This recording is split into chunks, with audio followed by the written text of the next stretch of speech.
And now we get to the assignment portion of your learning for today.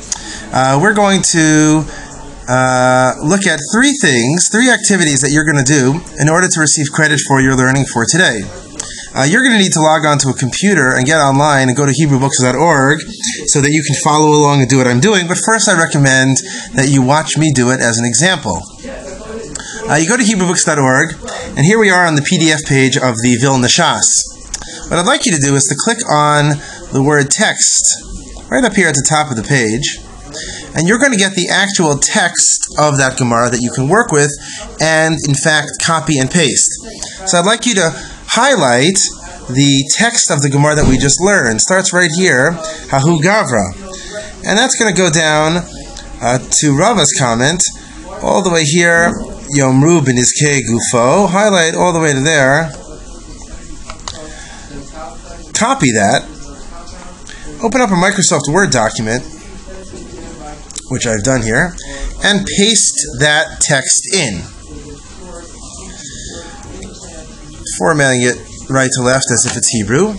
And what I want you to do is I want you to take that text and just by pressing enter at the right places, split up the paragraph into correct phrases. So I'll do one or two just so you get the idea. Hahu Gavra, there was a certain man, Dekatz Kazba Mechavrei, who cut down a dekel, a palm tree from his friend.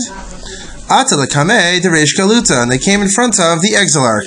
And doing it exactly that way, you will have the page broken up into correct phrases, of course making sure to make the breaks where the syntax makes sense. Then what you'll do is you just put a little dash at the end of each phrase,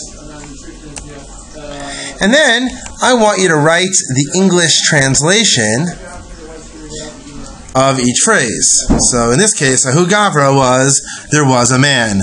Dekatz Kazba Mechavrei, etc. And just write it right across from that dash. It's going to look something like this once you've done a little bit more. I just formatted it a bit more nicely for you to look at. And you'll put the English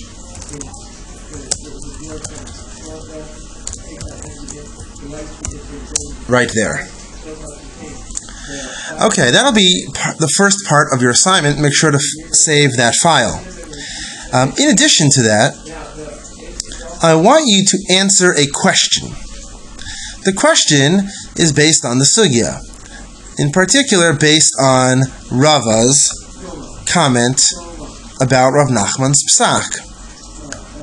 Rava says, if it's true when your property damages something that you get that discount, is it necessarily true that when you cause that damage you should get the discount? He thinks no, you should pay the full price. My question to you is, logically, what's the difference?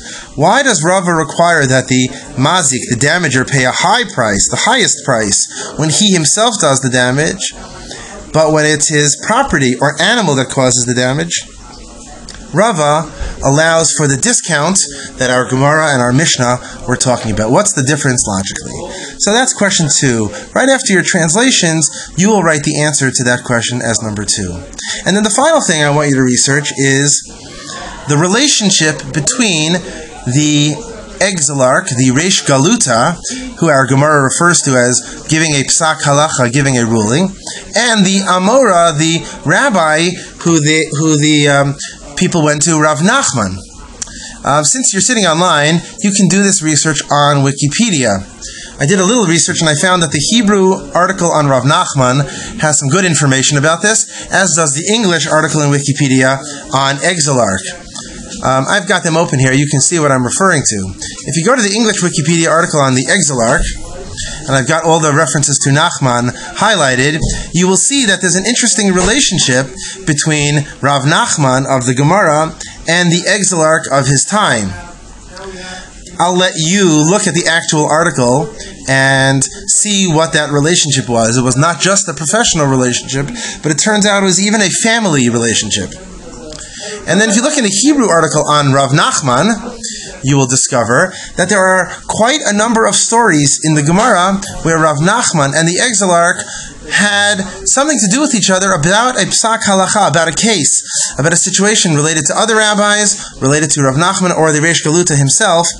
And you're going to find that sometimes they appear to have a close legal relationship, and sometimes they seem to see things differently.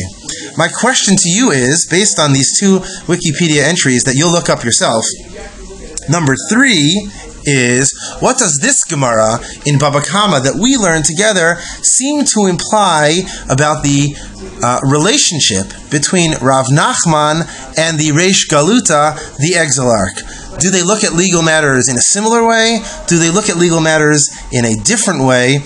And how does that compare to the other instances of Rav Nachman and the Reish Galuta? So to summarize, there are 3 things that you need to do to receive credit for your learning. Number 1, copy and paste the text into a Microsoft Word document and write the translations, kind of like it was here. Number 2, explain logically why we are more lenient when it is nizkei mamon, when your animal or property causes the damage, than when you cause the damage yourself.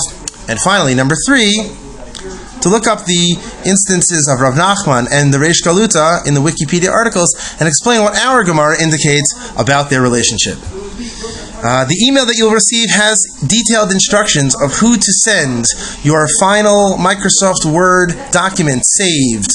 The title of the document should have your name in it.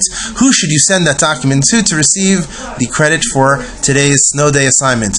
Hope you've enjoyed today's Limud Torah.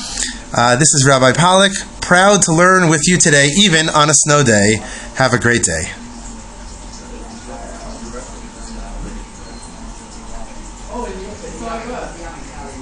As soon as I can log off, I will stop it.